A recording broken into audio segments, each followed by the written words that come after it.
दोस्तों, दुनिया भर में करोड़ों लोग किडनी की बीमारियों से गुजर रहे हैं और उन्हें इस बात का अंदाजा भी नहीं होता, जिस कारण धीरे धीरे उनकी किडनियां फेल होती रहती हैं और एक ऐसे कगार पर पहुंच जाती हैं जब उनकी किडनियां सिर्फ 5% काम करने लगती हैं। इस स्टेज को CKD यानी कि क्रॉनिक किडनी डिजीज भी कहा जाता है। अगर आप किसी एलोपैथी डॉक्टर के पास जाएंगे तो आपको तुरंत ही डायलिसिस और किडनी ट्रांसप्लांट की सलाह दे देंगे, पर डायलिसिस किडनी की बीमारी का कोई पूर्ण इलाज नहीं है। डायलिसिस में एक बाहरी मशीन आपके शरीर के खून को छान कर आपके शरीर में वापस भेज देती है।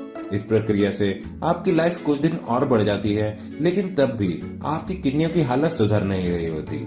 आपकी किडनियों की हालत बिगड़ती जाती है और धीरे धीरे आपकी किडनियां इतनी फेल हो जाती हैं कि आपका जीना दूभर हो जाए। यानी कि अगर आप डायलिसिस के प्रोटोकॉल से बाहर आ गए तो आपकी किडनियां धीरे धीरे ठीक होने लगेंगी और धीरे धीरे आपके शरीर में जान वापस आ जाएगी। पर डायलिसिस के प्रोटोकॉल से बाहर कैसे आया जाए?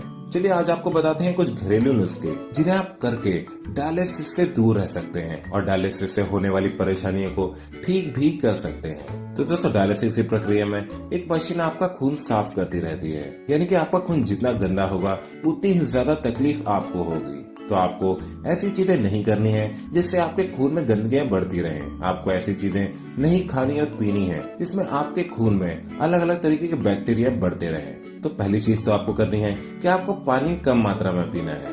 आमतौर पर लोग समझते हैं कि ज्यादा पानी किडनी के लिए अच्छा है, पर अगर आपकी किडनियां फेल हो जाएं तो ज्यादा पानी आपके लिए जानलेवा हो सकता है, क्योंकि जितना ज्यादा आप पानी पिएंगे उतना ही ज्यादा आपके शरीर को डायलिसिस की जरूरत पड़ सकती है।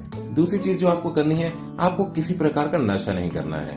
नशे से मेरा मतलब सिर्फ शराब और ड्रग्स से नहीं है। आपको चाय और कॉफी तक भी नहीं पीनी है। चाय और कॉफी में भी इस तरीके के केमिकल होते हैं जो आपके खून के साथ बंध के आपके खून की गंदगी को बढ़ाते रहते हैं। यानी धीरे धीरे अगर आप इन्हें बंद कर देंगे तो आपके खून को कम डायलिसिस की जरूरत पड़ने लगेगी। नहीं तो होता ही है कि लोग अपनी बाकी आदतें भी नहीं बदलते और उनके डायलिसिस की प्रक्रिया महीने में 1 बार से लेके दिन में 3 बार तक हो जाती है।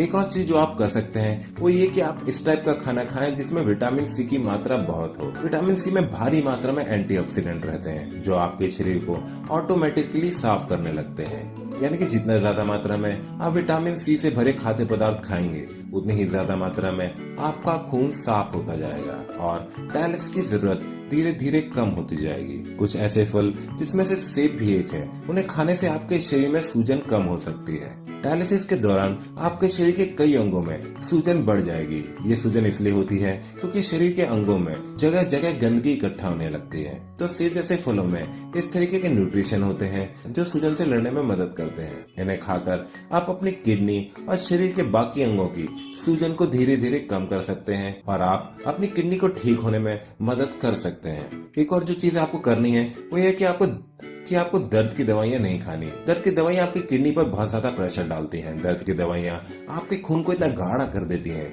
कि आपकी किडनियां उसे साफ नहीं कर पाती। यहाँ तक कि डायलिसिस की मशीन को भी उस खून को साफ करने में काफी दिक्कत होती है। ऐसे खून को 2 से 3 बार डायलिसिस की मशीन से होकर गुजरना पड़ता है और तभी वो साफ हो पाता है।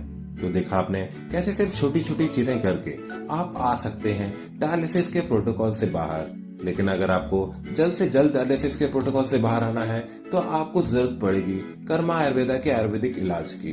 कर्मा आयुर्वेदा दुनिया भर में 35,000 से ज्यादा किडनी के पेशेंटों को डायलिसिस के प्रोटोकॉल से बाहर ला चुके हैं और उनकी किडनियां अब इतनी स्वस्थ हैं कि वो हंसी खुशी जिंदगी बिता रहे हैं।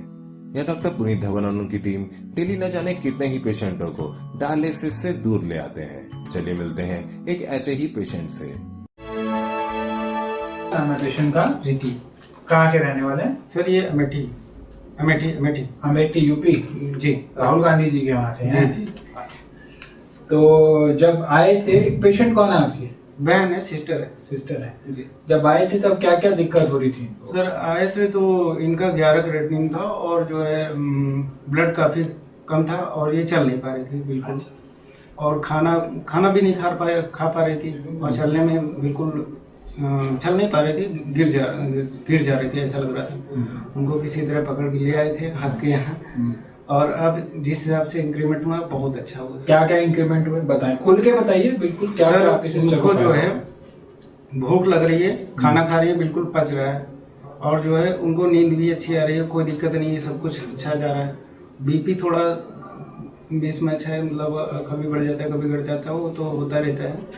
और बाकी सर वो सोती हैं तो उनके जो है मुंह में पानी से भर जाते हैं, और बाकी सब सही है सर। अच्छा, बाकी सब ठीक। और ना तो उल्टी है ना कुछ है। और पहले डायलिसिस करा रहे थे आप सप्ताह में 2 बार, जी कितनी बारी हुई, कब से हो रहा था ये डायलिसिस? डायलिसिस सर 3 महीने से लगातार। 3 महीने से लगातार? 3 महीने से स्थिति तो काफी खराब हो गई होगी डायलिसिस करा करा के इनकी। करा के बहुत ज्यादा सर वीक हो गई थी बिल्कुल। उम्र क्या है आपके सिस्टर की? 22 साल। तो जब आए थे तब डायलिसिस सप्ताह में 2 बार आप 3 महीने तक करा रहे थे? जी जी। अब डायलिसिस कितनी बारी कराए? अब सर हफ्ते में 1 बार। हफ्ते में 1 बार? जी जी। 3 ही बार हुआ है आपका पिछले इसमें, मतलब जी, महीने में 10 दिन में 1 बार कराया लगभग आपने। हाँ। और पहले आप सप्ताह में 2 बार करा रहे थे। हाँ। तो क्या आपको चेंजेस महसूस हुए पहले और अब में? क्या क्या रिजल्ट आपको आए? सर रिजल्ट काफी विजुअल है, जैसे मतलब खाने पीने का पचन हो रहा है। ये टेस्ट कहाँ से कराए हैं आपने? सर ये आरएमएल इंस्टीट्यूट लखनऊ में अमेठी से लखनऊ गए थे? लखनऊ में सर ये भर्ती थी। ये लखनऊ में भर्ती? फर्स्ट में जब कोई प्रॉब्लम आई थी तो यहीं पे भर्ती थी। तो क्या बताए थे डॉक्टर साहब वहाँ पे लखनऊ में जब भर्ती करवाया था? सर डॉक्टर ने तो किडनी के ट्रांसप्लांट के लिए बोल दिया। अच्छा।